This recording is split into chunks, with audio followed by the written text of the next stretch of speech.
because had it not been for that, one wonders if Lansing would exist. However, we were so humiliated when Detroit fell to the British that we then a few years later said, you know, probably not a good thing to keep our capital here. I see. Not a good location. Yeah, 2 seconds across the water. Yeah, that might not be too handy. And needless to say, the American forces in Michigan at the War of 1812 struggled significantly.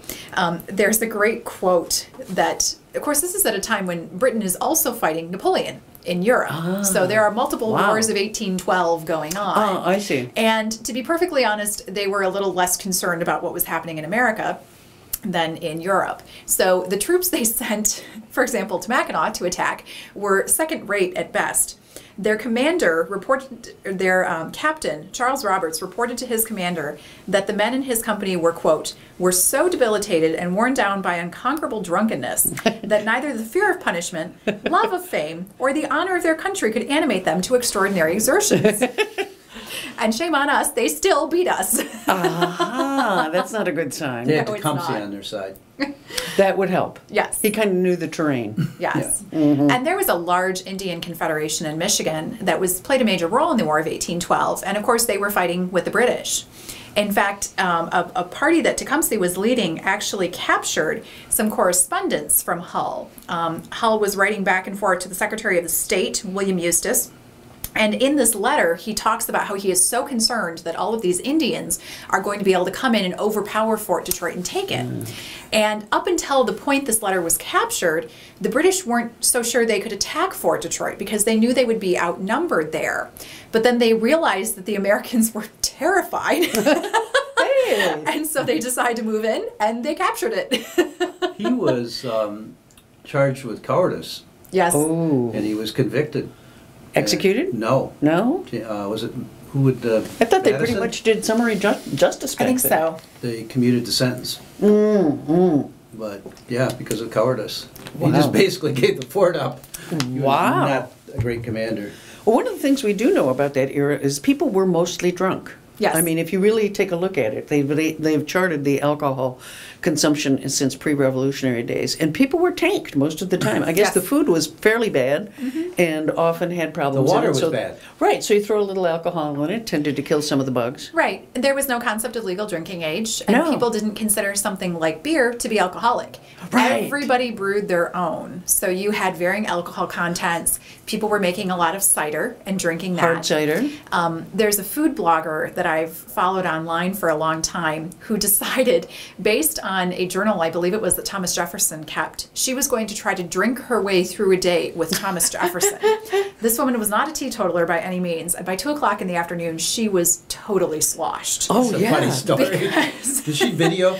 I don't know. That'd have been a great She thing. should have. She did take photos that were posted on the yeah. blog throughout the day, and it was Wow. pretty funny. But you're right. People were afraid of drinking the water, not necessarily because American water was that terrible, but coming from Europe, you did not drink the water. Right. Milk was for children. It was not something that adults drank. And There was no part of it was a pasteurization yet preservation effort. You know, how do you preserve things? Well, you let it turn to alcohol. You brew it. I found out, I was doing some research on a woman named Mary Houghton, who was a gleaner in the late 1780s, and ended up, she went onto a farmer's land without permission, ended up being a very famous court case. And mostly the gruel at that time, they poured wine in it. I mean, that's what they did to make gruel, and I didn't realize that. So I think when little Oliver Twist was asking for more, he may have been half tanked at the time. I Another don't know. round of gruel. Another round of gruel for my Yeah. men. Yes, one of those. One of the funniest segments I've seen on TV, and it must have been on 60 Minutes a week ago or so, was when Obama took a correspondent into his kitchen and showed him where he makes beer. Oh, I heard about that. I didn't see it, It was though. like, what? He makes beer at the White House? Isn't that odd? It was pretty unusual. Yeah, I think he's loosening up in these I remaining guess. years of Yeah. his. He's letting people know about things. He popped off today about climate deniers and so forth. He's getting a little bit looser. This is part of a whole approach that the Historical Society is doing, looking at military matters. Is that right? On March 5th, we're going to be opening our next exhibit at Lansing City Hall, which is called Lansing Goes to War.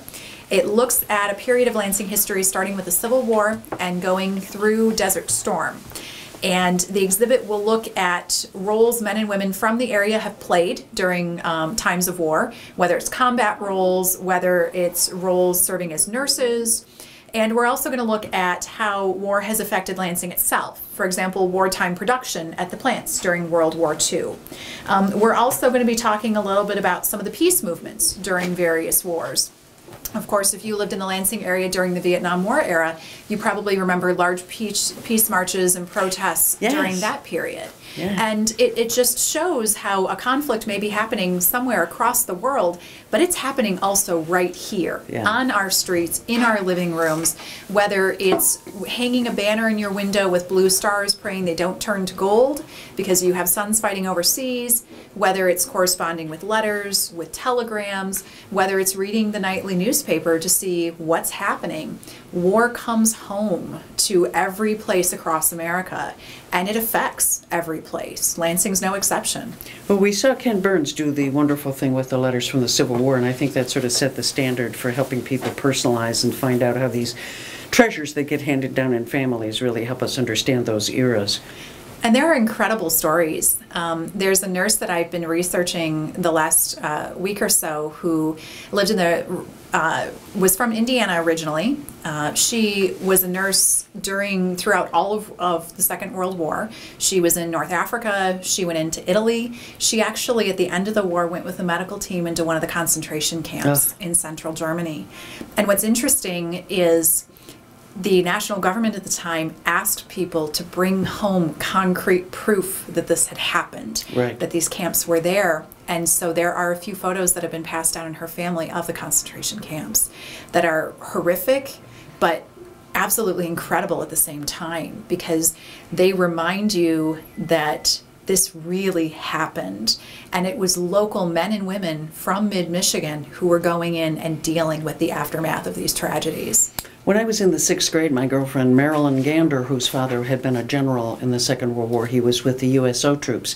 The USO, in addition to putting on entertainment, were the ones who did the documentary films of the liberation of the camps, the concentration camps afterwards. He had taken his own 8mm silent video camera with him, film camera with him, and he had taken his own home movies. And when we turned 12 years old, he sat us down, put a sheet up against the wall and said, I want you to see this because you need to understand that this really happened, and I was there and I saw it. And then he showed us, as he was one of the people that first went into Bergen-Belsen. And I remember him showing footage of walking up to what I thought was a dead body and finding out the person was alive, because they were so emaciated, they were such what I thought was a corpse, but they were still breathing. And so there are these powerful images that people like General Gander was able to bring back, and he kept it in his personal collection. I've often wondered what he did with that footage, because I know he's been long gone, but I mean, sometimes those things stay in families and they're in a box somewhere, and unearthing that can really be important to make sure we sort of capture and maintain that history so people can't deny it. Right. So those are going to be some powerful presentations that you're doing. Right, but you know, there's some interesting parts of the exhibit, like a local attorney, Gil Wanger, was in the USO during Korea. He was a magician. And he traveled to entertain troops. Wow. It was just different stories that I think are lost. Will he be able to do a trick or two? No, he doesn't do that anymore. He's going to let the Historical Society borrow a trick that he used during the war. It's called the dead rabbit or something, or the flat rabbit. Your flat rabbit is usually your dead rabbit. Yeah, don't confuse the two. Especially for the rabbit. It's interesting to see, too, how women were able to step into what had otherwise been masculine roles. There's the woman we'll be talking about in the exhibit, Ruth Harland, I think her last name was, who actually worked at one of the plants here locally in Lansing and had her at the end of the war because he informed her she needed to go back home and be a housewife again. And she looked at him and said, no, thank you. I have a paycheck. I have independence. I can support myself now. And you're not going to take that opportunity away from me. And she actually continued to work at Fisher Body and have a full career there at the plant. Wow, Rosie the Riveter. Yes, absolutely. Well, and there's another connection. The woman who is credited with inspiring the figures of Rosie the Riveter was originally from the Detroit area, was working at Willow Run, but she actually ended up in Lansing later on in her life and was living here when she passed away a few years ago. Wow. It's funny, all of the local connections. So give us a wrap-up again on all the dates and where we need to be. February 19th is Michigan and the War of 1812 at the Capital Area District Library at 7 p.m. It's free, open to the public.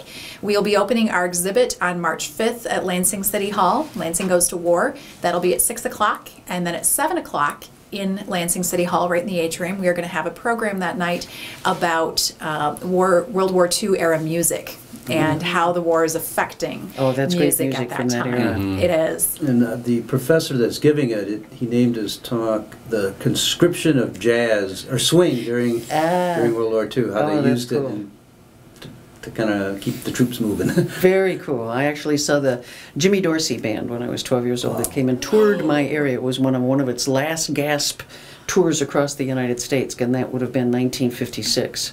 So it was before that. I mean, they could still support themselves by going out and doing that, but not much longer. Yeah, it was a fascinating era. Certainly was a change in the music, dramatic.